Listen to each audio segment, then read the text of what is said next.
अस्सलाम वालेकुम नाज़रीन, हमारे सिरा चार जेडीओ न्यूज़ है। यहाँ वज़ीर उन्नड़ काजी अहमद मां ख़बर शामिल कयूं था। बिलाल हैदर कल्यार जी काजी अहमद मार्केट में वणनि जो नकली बिज सरेआम विकिरो, हारिन ज़मींदारनि ऐं आबादगारनि खे करोड़ी रुपयनि जो नुक़सान। तालका काजी अहमद ॻोठ हाजी अलाए ॾिठो कल्यार जे ज़मींदार राजन कल्यार ऐं जानमुंद कल्यार प्रेस क्लब काजी अहमद पहुची दाहींदे चयो त मार्केट में जाली बिज हुअण करे वणनि जे बिज जो हिकु बि दाणो न फुटियो। ज़मींदार राजन कल्यार चयो त 4 लख जो हर बंजर पाणी ऐं मज़दूरी लुड़ी वई, बिज न फुटण करे हिननि दाहींदे ॿुधायो त असां मुख़्तलिफ़ बिज वरिता आहिनि, जिन में AAS 32 महरान राव ऐं ॿिया बिज पिणु शामिल आहिनि, जेके असांजे पूरी एरिया में न आहिनि फुटा।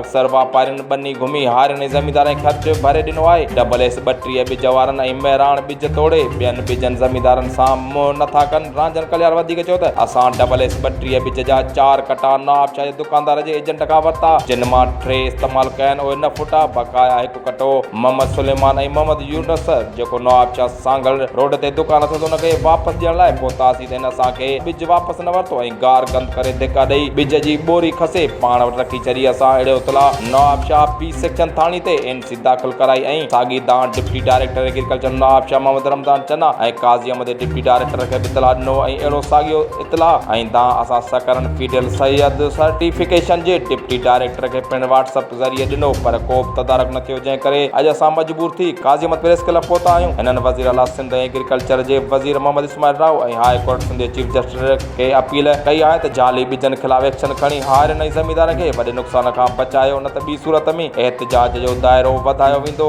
ऐं कानूनी दरवाज़ो पिणु खड़काइबो। HR जेडीओ न्यूज़ में फ़िलहाल एतिरो ई। वधीक ख़बर ऐं अपडेट्स लाइ ॾिसंदा रहो HR जेडीओ न्यूज़। जेको सर्टिफिकेशन वारो सकरन जो इदारो आहे, उन जे मंसी साहब खे ॾिनी, पर असांजो को तदारक न थियो आहे।